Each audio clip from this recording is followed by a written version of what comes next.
Hey guys, welcome back to my channel, and today I have a bonus video for you. So as you guys know, I don't usually post on Fridays anymore. I have kind of adjusted my schedule recently, and I usually post Sunday through Thursday. But if I have a little bit more content that I want to share with you guys in a week and I have the time to do it, I like to throw up a bonus video here and there. So today I have a bonus video for you. So today we are going to be doing a tag, which there's been so many tags going around, and I still have so many tags on my to film list, like so many, you guys, that I really need to get around to doing. I even started pulling products for a few of them, and I was just like, I don't have time, but I'm definitely going to be doing some more tags very soon. But today's tag is a very recent, like brand new tag that was created by Liv Loves Her Makeup, and I love Liv. I've been watching her for years. I think she is absolutely she's just one of the most unique people here in this beauty community. She's not afraid to speak her mind. She says what she wants to say, and she has a very strong opinion, which I don't always agree with everything she says, but I really admire her for the fact that she's able to just say it like it is. So I love watching her videos. If you're not already subscribed to her, you should be, and I will have her channel linked down below along with her like intro to this video, so, or her, you know, her tag that she started it, like I said. But she did tag me, and I thought this would be such a fun thing to do. So yeah, it's a little bit of dramatic. It's called the Spill the Tea tag. It's actually like a mini tag because there's only 4 questions, so it should be pretty short. But I haven't done a lot of like spill the tea type videos on my channel. You guys know me, I'm not super like into the drama and stuff, but every once in a while it's fun to just like speak your mind. So that's what we're doing today. I will have all 4 questions down below. If you have a channel and you like this tag, feel free to do it as well. I think it'd be really fun to see everybody's answers.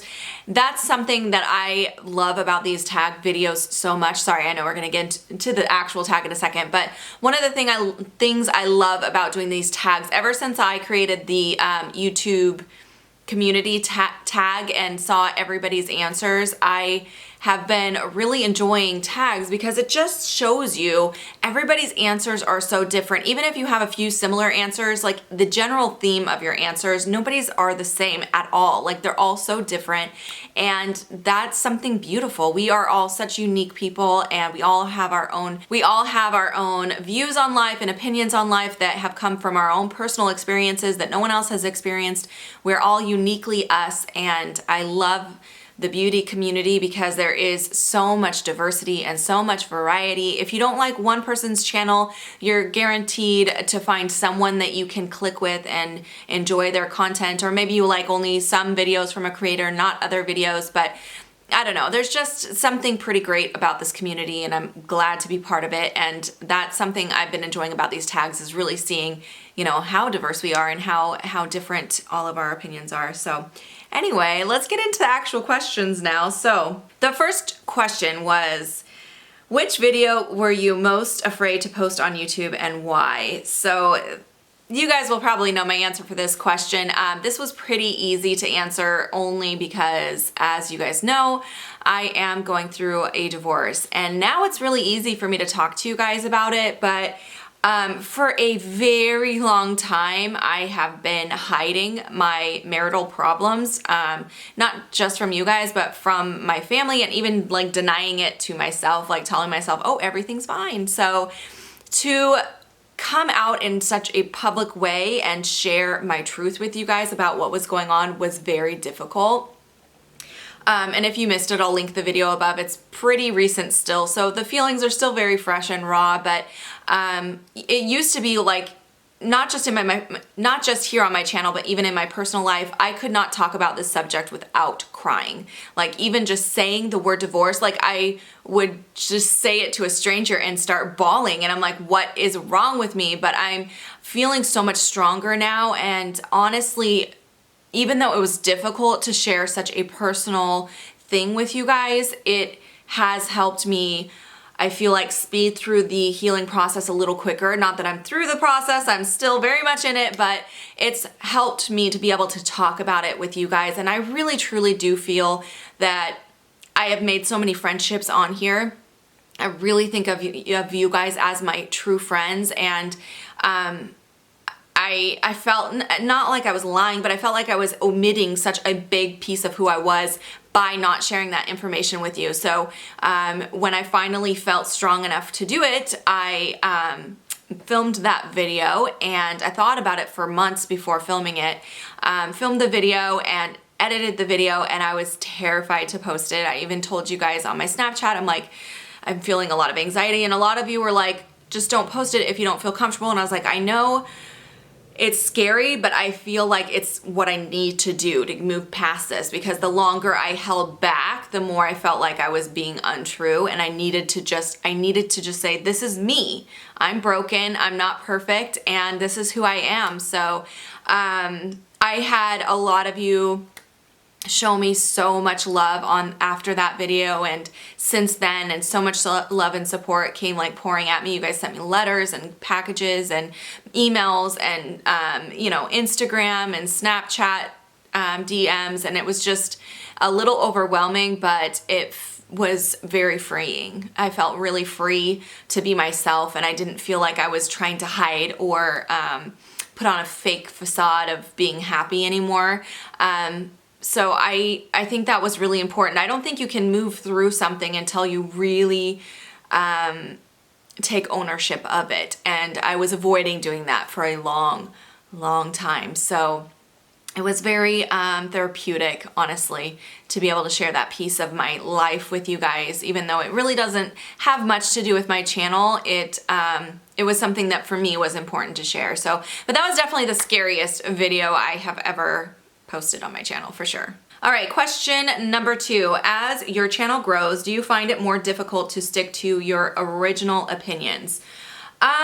So yes, a little bit. There's been, I feel like my channel has morphed and changed and grown as I have morphed and changed and grown as a person over the years. Not that I don't think my values have changed. I think I'm the same as far as my values go, but like, for example, when I started my channel with all videos about couponing, getting free makeup, signing up for like websites to do like fill out surveys and get freebies and free samples and all of that. That was like where I started. And now I feel like my channel is mostly about high-end makeup. But part of that is because I worked at Sephora for like almost 3 years. So because of that, a lot of what I owned was now high-end. And also, when I first started my channel, I didn't own any high-end, like none. It was all drugstore. I think I had like 5 things that were high-end in my collection. So it was all drugstore stuff. So that's what I talked about then. But now that, my tastes have evolved and I've tried more products and I own more high-end products, I talk more about that. So yes, in different ways, I feel like my channel has changed a lot. Also, I feel like I am so much more comfortable in my skin now than I was then. So I was just the other day showing you guys on Snapchat, if you go back to some of my old videos, I literally was talking like this. Like, I was so nervous and I was so afraid of being judged for who I was that like I changed everything about my persona. Like, I was talking quiet, really shy and reserved, and like, I don't know, I just was so afraid to share really anything about who I really was that I was only showing you guys like this much of me. So I was much different back then because of that. I feel like my skills have changed a lot too. I feel like when I first started my YouTube videos, if you go back, my makeup skills were not very good. I feel like I've evolved and grown there as well. So I would say my channel has changed as I've grown, and I don't think it's necessarily a bad thing. I think everybody, as they go through their life, learns things and grows, and that's what life is all about, is growing as a person. So yeah, my channel has grown as I've grown. As far as like Liv in her video, she was talking about sticking to your opinions, like sticking more to, like, she was specifically saying how she doesn't do sponsored videos and she doesn't do affiliate links and things like that. I never from the beginning have said I'm not going to do that. I've always said though that no matter whether it's a sponsored video or if it's PR I'm talking about or whatever, I'm always 100% honest. And when I'm communicating with brands about a possible sponsored post, I always put in there, Yes, I'm interested in this if I like the company, like what they're doing. I'm interested in the sponsorship, but you need to know first. I'm always 100% honest with my opinions. I don't edit anything or anything like that. And so I'll give them all of that specific information. And if they choose to move forward from there, then we'll move forward from there. And I actually have recently, I'm not going to say what brand it was because we did end up working it out, but recently I did have a brand request that I change some of my wording of what I was saying about my opinion on the product. And I felt that if I changed that wording, it was going to edit my opinion and make my opinion seem different than what it truly was. I felt like the statement that I made in the video was expressing my true opinion about the product. So I said, no, I will not do that. And I said, if you want, I can just not make this video go live because I already did the work, but it was not live yet. But I am not going to proceed with changing it. And they said to go ahead and post it as is. So we went ahead and followed through with the sponsorship. But I feel very strongly that whether it's sponsored or not sponsored, PR, whether you're buying the product, does not matter.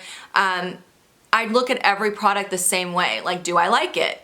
I break it down and does it work well for me? And yeah, I've had sponsorships that have fallen through because my opinion was not good about a product. After I got it and tried it, I was like, nope, this isn't gonna work, or I will proceed, but it's gonna be a negative review. And some companies don't wanna do that, and that's totally fine because my opinion on my channel is always 100% authentic. So anyway, yeah, I think my channel has changed, but like I said, it's more of a growth thing, I feel, than like as far as my values, no, those have not changed at all. Okay, question number 3 is someone leaves you a shitty comment that is not relevant to the video. Do you delete it or respond? I think it depends. I don't think I've actually ever responded. Sometimes I don't delete it though. So usually what I do with a negative comment is try to ignore it altogether. It depends on the severity of the comment. If it's just something like, oh, did you guys notice she says a lot? Or, oh, did you guys notice that her foundation's not blended? Or something like that. I'm just like, okay, I kind of let it go and I don't respond, I don't delete, I just ignore it. If it is very rude, if there's any foul language and they're like, oh, she's a B word, oh, she's, anything like that, or she's stupid, whatever. She's annoying, I get that a lot. Oh, this girl's really annoying, she's very into herself, whatever. Those kind of comments, I often will just delete them. But I don't know, I find it better just to ignore personally because I have had in the past where the more I delete someone's comments, like you'll get that one troll that will just keep coming back and back and back and trying to get under your skin. And something I've realized about myself as I'm healing through this process of my divorce and my personal life, one thing I've noticed is that I have been in the past and maybe still a little bit, but I'm working through it. I'm very much a people pleaser, so I do find that little comments like that really did hurt me. They really did sting me pretty bad. I'm learning to look at them more objectively, and I think what it is, when you're already really hard on yourself and beating yourself up, and I definitely have a little bit of that perfectionism in me where I'm constantly feeling like I'm picking on myself a little bit, like I need to be better at this, I need to be better at this. When you're already so in your head, like when you're already so unstable and like pushing on your own buttons, when one little comment comes through, it can hurt a lot because you're already feeling super fragile and you're already feeling very vulnerable. So those little comments, they hit you deeper. So as I've been healing through my divorce and I feel like I'm becoming a much more stable person, I feel like those types of comments to me, they don't hurt me as much because I look at them and I think, this person obviously is going through something in their personal life that's really got them feeling unstable and they're feeling really insecure and they feel like the only way they can feel better is by attacking me. So, and that's not always the case. I think some people just think it's funny to get under people's skin or, to see what they can provoke, and a lot of times they're trying to get some sort of reaction for you. So that's why I feel it's best to just ignore it altogether if you can, and if it's really just rude or inappropriate, then I'll delete it. But I I try to just ignore them, honestly. I try to just, I see that it's rude and I just move on. I don't finish reading the whole thing. I'll just start to see the kind of the gist of the comment and I'll move on to the next comment. But yeah, that's usually how I handle it. All right, and then question number 4 is, tell us how you feel about your channel currently. Are you happy? Are you not? So the way that I feel about my channel currently is hopeful. I think that the way that you feel about your channel, because being a YouTube creator is such a personal thing, you're sharing a little bit of yourself. And I mean, you can kind of change how, or you can kind of control how much of yourself you're sharing, but it really is like a piece of you. So I think the way you feel about your channel is very reflective on the way that you feel about the rest of your life. And so right now, in my life and with my channel, I feel hopeful. I feel like right now things are not great, but I'm hopeful for the future. So I feel like my content recently has been a little up and down, and my mood has been a little up and down, so it's not surprising that that is what's been going on with my channel. I have been testing out some new types of videos and new types of content, and I've also felt like sometimes when I sit down to film, I am not in my best mood, or I'm not the best version of who I am. So sometimes it's hard to sit down and film when you're feeling, you know, a little down, but I feel like that definitely reflects in my videos. But I feel really hopeful about the future of my life, and I feel very hopeful about the future of my channel. I'm starting to feel excited to sit down and film again. I'm actually gonna be filming a Shop My Stash after this, and I'm just excited to film again. It's fun again. For a while, it felt like I have to do this. I need to do it. And I started to lose that creativity and the excitement that I had when I used to film. And it wasn't anything to do with my actual channel or with, you know, what I talk about, my, you know, my makeup collection, or it wasn't anything to do with any of that. It was all because I was personally going through a lot, and that just translates, you know, when you have something major going on like a divorce, it really does seep into all aspects of your life, and I really did feel the impact of it on my channel. So I think a lot of you have felt it too. I think a lot of you have sensed that there's something going on with me, and obviously I've been very upfront and open recently with it, but I think that you guys kind of could see that I've been struggling a bit. I've been struggling a bit with creating my content, but I'm starting to feel like myself again in all aspects of my world, which is very comforting and exciting, and I'm very hopeful for what my channel has to bring in the future. I love making YouTube videos, and I love the community that I have found here on YouTube. I have made some amazing friends, both other creators and with my viewers. I feel like all of you guys have really gotten to know me better in the last several months, and I'm just so happy and excited to have such a wonderful, supportive group of people just supporting me and loving me. And I thank you guys so much from the bottom of my heart. Like, I just can't even thank you enough times. I just think you guys are all so amazing and awesome, and I hope that you guys choose to continue to watch my videos. One thing I will say though about, before I move on from this, my channel thing, I've really been considering making a second channel, because I do enjoy talking to you guys about like stuff like this today. This is really nothing to do with makeup, but it's something that I enjoy sitting down and talking to you guys about, because I feel like I can be open with you guys. Like I said, I feel like you guys are my friends. I feel like I'm sitting down and having a cup of coffee and a conversation with a girlfriend. So I enjoy doing these types of videos. I also enjoy doing like my home declutters, just things that are not necessarily makeup related, but they're still fun for me. So I was thinking about creating a second channel so that I could still do my makeup only channel, which is this channel today that you guys are watching. My makeup only channel, posting 5 days a week, and then maybe doing like a weekly video on the other channel. Just for fun, like not to make money, not for anything like that, but just so that I have an outlet for those types of videos still, because like I said, I feel like my channel has been, I've been posting so much different content. I feel like some of my viewers are kind of like pulling back a little bit, and I want to make sure that I'm continuing to make content that you guys are enjoying as well. So trying to find that balance, and I think it would be possibly a good idea to have a second channel. So let me know what you think about that idea in the comments below. But I'm gonna wrap it up here. I hope you guys enjoyed watching this little mini tag. It didn't become very mini though. I still talked for 20 minutes. I can talk forever about anything, you guys. I just get rambly, but I hope you guys enjoyed watching. If you're a creator and you wanna make this, please do, and let me know in the comments that you're making it. I would love to check out your video as well. And thank you again to Liv so much for making this video and for tagging me. That was awesome. So I will see you guys in my next video. Bye guys.